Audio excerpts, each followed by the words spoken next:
They say that with age comes wisdom, but I've always believed it comes with something far more precious, a deep and abiding trust in the people you love. My grandson, Kevin, was the center of that universe of trust. He was 20, a sophomore in college, and in my eyes, he was still the bright-eyed boy who used to help me in the garden, his small hands carefully patting the soil around the tomato plants. Now, his hands were more often wrapped around a video game controller or tapping away on a laptop, but the warmth in my heart for him remained unchanged. Our relationship was built on a foundation of mutual affection, or so I believed. He'd visit every other Sunday, and I'd make his favorite pot roast. He, in turn, would be my designated tech support. "Grandma Carol," he'd say with a patient smile, "let me fix that for you." He helped set up my smart TV, synced my photo library to the cloud, and, most importantly, helped me navigate the world of online shopping. He was the one who set up my Amazon account years ago. "It's easier this way, Grandma," he'd explained. "You can get anything you want delivered right to your door. No more heavy bags from the store." And he was right. I loved the convenience. I'd order books, yarn for my knitting projects, and special organic birdseed for the cardinals that visited my feeder. My Amazon account was a simple tool for my simple pleasures, and Kevin was the gatekeeper who made it all possible. He had the password saved in his phone, just in case you get locked out, Grandma. I never once saw a reason to doubt that arrangement. Why would I? This was Kevin, my Kevin. The idea that he would ever exploit my trust was as foreign to me as the complicated mechanics of the video games he played. Our bond felt solid, unbreakable, forged in years of love and pot roast Sundays. That trust was my mistake. Not the trust itself, but the blindness that came with it. I saw him as the boy he was, not the young man he was becoming, a young man with wants and desires that, as I would soon learn, far outstripped his sense of right and wrong. The stage was set not in a theater, but in my cozy living room, with the scent of cinnamon in the air and a heart full of undeserved faith in the boy who knew all my passwords. The calm before the storm is often the most beautiful, and that fall, my life was beautifully, blissfully calm. I was blissfully unaware that the person I trusted most in the world was about to use my own kindness as a weapon against my wallet, assuming I was too old, too naive, and too technologically illiterate to ever figure it out. He was about to learn a very hard lesson. I may be old, but I am not a fool. The storm was coming, and I would be the one to unleash it. The catalyst for it all came on a crisp October Sunday. The afternoon sun streamed through my kitchen window, illuminating the steam rising from a fresh pot roast. Kevin was at the table, scrolling through his phone as I sliced the carrots. He seemed a little distracted, his usual cheerful banter replaced with a thoughtful quiet. I chalked it up to midterm stress. "Everything all right, sweetie?" I asked, placing a bowl of mashed potatoes on the table. He looked up, forcing a smile that didn't quite reach his eyes. "Yeah, Grandma, just stuff." "Hey, can I ask you a huge favor?" My heart softened immediately. "Of course, dear. Anything." He leaned forward, his voice dropping to a conspiratorial whisper. "So, Mom's birthday is next month, and I want to get her that fancy espresso machine she's been talking about. The thing is, she shares my Amazon account to order stuff for the dog, so she'd see the order notification immediately. No surprise." He sighed dramatically, and I tried to use my debit card on my friend's account, but it got flagged for fraud or something. It's a whole mess. It all sounded so plausible, so considerate. Here was my grandson, trying to do something thoughtful for his mother, my daughter. How could I say no? Could I, maybe just order it from your account? He asked, looking at me with wide, hopeful eyes. "I'll pay you back the second my next student loan payment comes in, I swear. It would be a total lifesaver." My response was immediate. "Kevin, don't be silly. Of course you can use my account. It's for your mother, after all. You don't need to ask." I felt a swell of pride. I had raised my daughter right, and she, in turn, was raising a son who was thoughtful and generous. He gave me a brilliant, relieved smile, a smile I would later come to recognize as the mask of a con artist. "You're the best, Grandma. Seriously." After dinner, he sat down at my desktop computer in the study. "I'll just order it now so I don't forget," he said casually. I heard the click-clacking of the keyboard as I washed the dishes. A few minutes later, he came back into the kitchen. "All done," he announced. "I also updated some of your security settings while I was in there. Made sure everything is running smoothly." He gave me a quick hug before he left, the scent of my pot roast still clinging to his jacket. "Thanks again, Grandma. I'll see you in a couple of weeks." I waved him off from the porch, a warm feeling spreading through my chest. I had helped my grandson do something kind for his mother. It was a good feeling. I went to bed that night with a clear conscience, completely unaware that I hadn't just facilitated a birthday gift. I had opened the vault. And Kevin wasn't just ordering an espresso machine. He was pulling off a heist, one expensive pixelated item at a time, all under the guise of filial duty. He thought he was being clever, but he had forgotten the most important rule of dealing with me. I may not always check my email, but I always balance my checkbook. Life continued its comfortable rhythm for the next few weeks. I knitted, I gardened, I spoke to my daughter Sarah on the phone. She mentioned how excited she was for her upcoming birthday, completely oblivious to the supposed espresso machine surprise. I smiled to myself, feeling like a co-conspirator in a lovely plot. The first dissonant note in this symphony of deception arrived on a Tuesday morning, tucked between a newsletter from the local library and a promotional email from a yarn company. The subject line from Amazon read, "Your order of a Razer Huntsman V2 analog gaming keyboard has been delivered." I furrowed my brow. Razer Huntsman? It sounded like a piece of lawn equipment. I certainly hadn't ordered a new keyboard. My old Dell worked just fine. I clicked on the email. An image of a sleek black keyboard with glowing multicolored lights filled the screen. It looked like something out of a science fiction movie. The price tag was a shocking $249.99. I gasped. This had to be a mistake, a glitch in the Amazon system. Perhaps someone had hacked my account.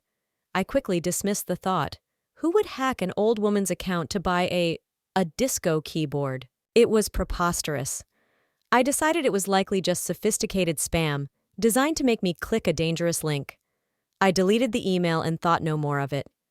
But a few days later, another one arrived. Your order for a SteelSeries Arctis Pro wireless gaming headset is on its way. This time, the price was even more staggering. $329.99. A headset for over $300? I wore a pair of $5 earbuds from the drugstore to listen to my audiobooks. This was insanity. A knot of unease began to tighten in my stomach. 2 glitches in 1 week felt less like a coincidence and more like a pattern. I thought back to Kevin. Could he have made a mistake? Ordered these things by accident while buying the espresso machine? No, that didn't make sense. These weren't coffee accessories. They were gaming gear. The word echoed in my mind, bringing with it a flash of memory. Kevin, on his last visit, complaining about how his old equipment was lagging during his online tournaments. At the time, I had just nodded and smiled, not understanding a word he was saying.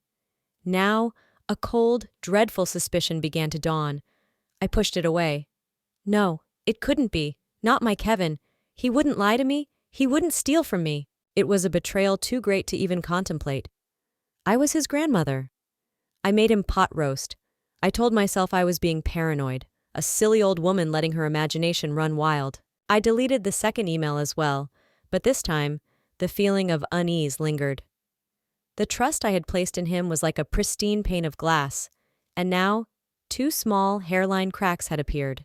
I couldn't see the full extent of the damage yet, but I could feel the chill wind of doubt beginning to seep through. The tipping point came not with an email, but with a stiff white envelope from my credit card company. I always paid my balance in full each month, a habit ingrained in me by my late husband, a man for whom financial responsibility was next to godliness. My usual bill was predictable. Groceries, a few books, the occasional splurge at the garden center. But as my eyes scanned the statement, they landed on a figure that made my breath catch in my throat.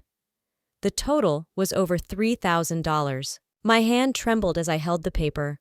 I ran down the list of charges, my heart pounding a frantic rhythm against my ribs. Amazon Marketplace, $249.99. Amazon Marketplace, $329.99. Amazon Marketplace, $599.99. Amazon Marketplace, $799.99. The numbers blurred together in a sickening cascade of digital theft. The denial I had been clinging to shattered completely. There were no more glitches, no more paranoid fantasies. This was real. This was happening. The Razer Huntsman keyboard and the SteelSeries headset were just the beginning. With a sense of grim determination, I walked over to my study and sat down at the desktop computer, the very one Kevin had used to order the espresso machine. My hands felt clumsy on the mouse as I navigated to the Amazon website. I had to see it for myself. I had to see the full, unvarnished truth. I logged in, my password thankfully unchanged, and clicked on Your Orders.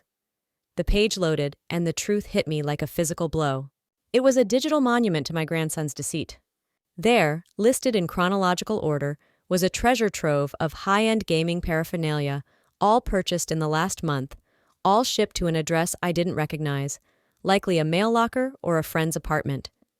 There was an NVIDIA GeForce RTX 3080 graphics card for $799.99, a Secret Lab Titan Evo 2022 series gaming chair for $549. The keyboard and headset were there, along with an expensive microphone, a high-resolution monitor, and a dozen other accessories whose names and functions were utterly alien to me. And nestled innocently among them all, purchased on that first day, was a $150 Cuisinart espresso machine. The gall of it was breathtaking. He had bought the single item he knew I'd be looking for, a cheap one at that, to serve as a smokescreen for his grand larceny. He had used my love for my daughter as a cover for his own selfish greed. I scrolled through the list, a cold fury replacing the initial shock and hurt. He thought I was just a sweet, technologically inept old lady. He thought he could pull the wool over my eyes, drain my account, and that I'd be none the wiser, or at least too flustered to figure it out. He saw my trust not as a gift, but as a vulnerability. He saw my age not as a source of wisdom, but as a sign of weakness. I sat there for a long time, the glow of the monitor illuminating the silent, dusty room. The hurt was still there, a sharp ache in my chest. But something else was growing alongside it, a steely, quiet resolve. He wanted to play a game? Fine, we would play a game. But we would play it by my rules. And the final round would be at Christmas. For a moment, just a moment, my first instinct was to pick up the phone and unleash a torrent of grandmotherly fury.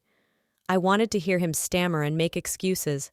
I wanted to call my daughter and tell her what her darling son had done. But as I sat there staring at the glowing list of his betrayal, I knew that a simple confrontation would be letting him off too easy. A phone call would lead to a tearful, likely insincere apology. He'd promised to pay me back, eventually, and the family would pressure me to forgive and forget. He would face a fleeting moment of private shame, but he wouldn't learn the lesson. The lesson here wasn't about the money. $3,000 was a significant sum, but it wouldn't bankrupt me. The lesson was about respect. It was about the profound arrogance of assuming that my mind had deteriorated along with my eyesight. He had disrespected me in a calculated, methodical way. My response, I decided, needed to be just as calculated and methodical. An idea began to form, a cold, crystalline plan that brought a grim smile to my face. Christmas was just over a month away. The whole family would be there, my daughter Sarah and her husband Tom, my son Michael, his wife, and their 2 young children, and of course Kevin. It was always the highlight of my year, a day of warmth, laughter, and togetherness. This year, it would also be a day of public reckoning. I swiveled my chair back to the computer. With methodical clicks, I went through the order history page by page. I took screenshots of every single item, complete with the product image, the name, the date of purchase, and the price, right down to the last cent. I compiled it all into a single comprehensive document. Then, I drove to the local print shop. "I need this printed out, please," I told the young man at the counter. "On one continuous roll of paper, if you can. Like a scroll." He gave me a strange look, but complied. An hour later, I walked out with a thick, satisfyingly heavy roll of paper. It was nearly 10 feet long. Back home, I laid it out on the dining room table. It looked like an ancient manuscript detailing a king's inventory. I re-rolled it carefully and tied it with a beautiful, festive crimson-red ribbon. I then took a small, elegant gift tag and wrote on it in my best cursive, "To Kevin. A complete history of your recent generosity. Love, Grandma." I placed the scroll in a long, slender gift box, the kind used for wine bottles, and wrapped it in cheerful paper adorned with smiling snowmen. It sat under the nascent Christmas tree, a ticking time bomb of shame disguised as a present. For the next month, I played my part perfectly. I spoke to Kevin on the phone, my voice as warm and loving as ever. I asked about his classes, feigned ignorance about his gaming, and reminded him not to forget to bring his appetite for Christmas dinner. He was cheerful, relaxed, and utterly oblivious. He thought he had gotten away with it. He had no idea that I wasn't just counting down the days to Christmas. I was counting down to his public humiliation. The trap was set. All I had to do now was wait. Christmas Day arrived with a picturesque dusting of snow on the ground and the scent of roasting turkey filling my home. The house buzzed with the happy chaos of family. My younger grandchildren shrieked with delight as they tore open presents under the tree. My son and son-in-law were engrossed in a football game on TV, and my daughter Sarah was helping me put the finishing touches on dinner. It was a perfect portrait of holiday bliss, and I was the serene matriarch at its center, my heart a strange cocktail of genuine love and icy anticipation. Kevin arrived around 2 p.m., full of holiday cheer. He gave me a big hug. "Merry Christmas, Grandma," he said, his smile wide and guileless. "The house smells amazing." He handed me a small wrapped gift, the infamous espresso machine, no doubt. "This is for you and Mom," he said with a wink. I accepted it with a gracious smile. "Oh, Kevin, you shouldn't have."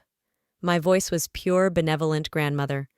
Inside, I was marveling at his audacity.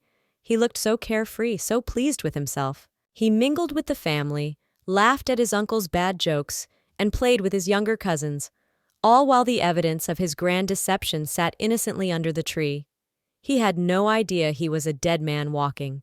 We sat down for dinner at the large mahogany table, the one that had hosted every family holiday for 30 years.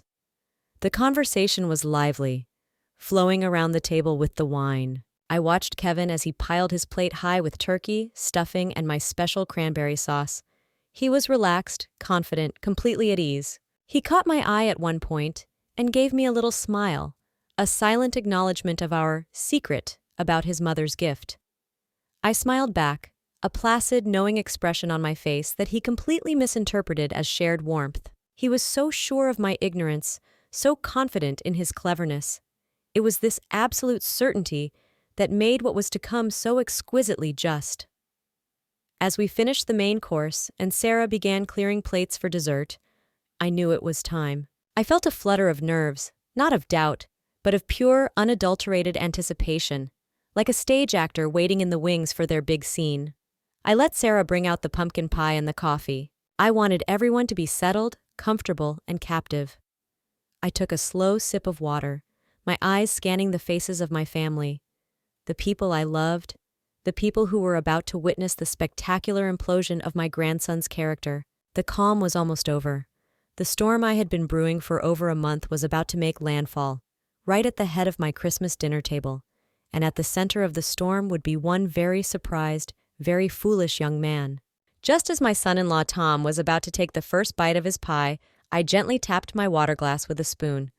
The soft clinking sound cut through the low hum of conversation, and all eyes turned to me.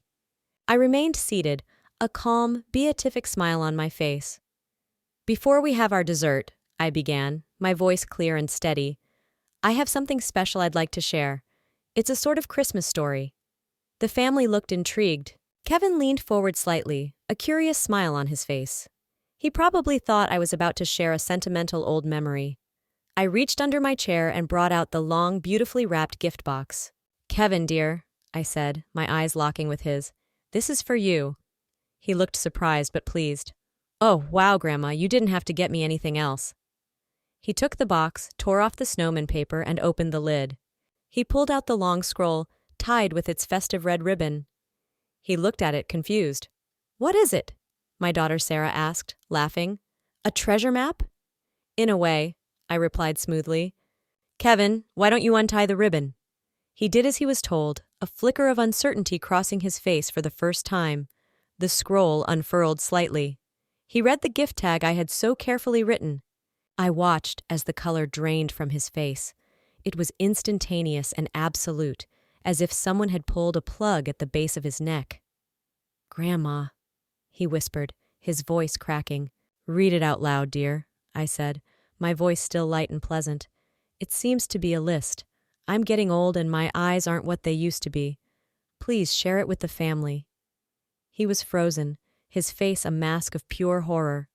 The scroll lay on the table like a dead snake. The rest of the family was now watching him, their curiosity turning to confusion at his dramatic reaction. "Go on, Kevin," his father prompted. "What is it?" I decided to help him along. I reached over, gently took the scroll, and let it unfurl across the table, its sheer length causing a collective gasp. And then I began to read. "An Amazon.com order history for Carol Peters," I announced to the silent room. "Item 1, October 28th, a Cuisinart espresso machine, $149.95. How thoughtful." I paused, then continued. "Also on October 28th, a Razer Huntsman V2 analog gaming keyboard, $249.99. Sarah shot a bewildered look at Kevin. "Item 2, November 3rd, a SteelSeries Arctis Pro wireless gaming headset, $329.99. I kept going, my voice calm and measured, reading each item, each price, each date. The Secret Lab gaming chair, the NVIDIA graphics card, the high-resolution monitor. With every item I read, Kevin sank lower and lower in his chair, his face buried in his hands. The atmosphere in the room had turned glacial. My daughter's face was a storm of disbelief and dawning fury. Her husband, Tom, stared at his son with utter disappointment. My son, Michael, just shook his head slowly. I didn't stop until I reached the very last item. I neatly rolled the scroll back up, tied the crimson ribbon around it, and placed it next to Kevin's plate. "The grand total," I concluded, my voice ringing in the dead silence, "comes to $3,127.42. Merry Christmas, everyone!" The silence that followed my final words was the most profound I have ever experienced in my home. It was heavier than grief, thicker than anger. It was the sound of a family recalibrating its understanding of one of its own. All eyes were on Kevin, who looked like he wished the floor would swallow him whole. He wouldn't look at me. He wouldn't look at anyone. Finally, his father Tom spoke, his voice dangerously quiet. "Kevin, look at me." Kevin slowly raised his head. His face was blotchy and his eyes were red with unshed tears of shame. "Is this true?" Tom asked. Kevin could only manage a pathetic, choked nod. My daughter Sarah finally found her voice. It was shaking with a mixture of rage and hurt. How could you do that to your grandmother? To me? You use my birthday as an excuse to steal from her?" She threw her napkin on the table. I'm sorry," Kevin mumbled, the words sounding hollow and small in the cavernous silence. "Sorry doesn't put $3,000 back in her bank account," Tom snapped. "And it certainly doesn't repair the trust you've shattered." I let them handle it for a few moments before I spoke again. I wasn't angry anymore. I was just sad, but resolute. "The money is not the most important thing here," I said, and all eyes turned back to me. "The money can be replaced. What you stole, Kevin, was my trust. You assumed I was a dotty old woman who wouldn't notice. You saw my love for you as a weakness to be exploited. That is a debt that is much harder to repay." I laid out my terms, not as a request, but as a decree. You will get a job. A second job, if you have to, on top of your part-time one at the library. You will pay me back every single cent, with interest. And you will come to this house every Sunday, not for pot roast, but to do every chore I can think of until I feel you understand the meaning of respect. You will pull weeds, clean my gutters, wash my windows, and polish my silver. You will work until your hands are as calloused as your conscience was. There were no arguments. Kevin just nodded, tears now openly streaming down his face. The rest of Christmas was a somber affair. Kevin apologized to me again before they left, a real broken apology this time. I accepted it, but I told him that forgiveness, like trust, had to be earned. It wasn't about punishment, not really. It was about reconstruction. He had to tear down the arrogant, deceitful young man he had become and rebuild himself into someone worthy of his family's love. The gaming gear was returned or sold, and the first repayment check arrived the following month. It was a long road, but it was the start. He learned that day that I might be old, but my mind is sharp, my love is conditional on respect, and my spine is made of steel. And most importantly, he learned that you should never, ever underestimate a grandmother who knows how to read her own credit card statement.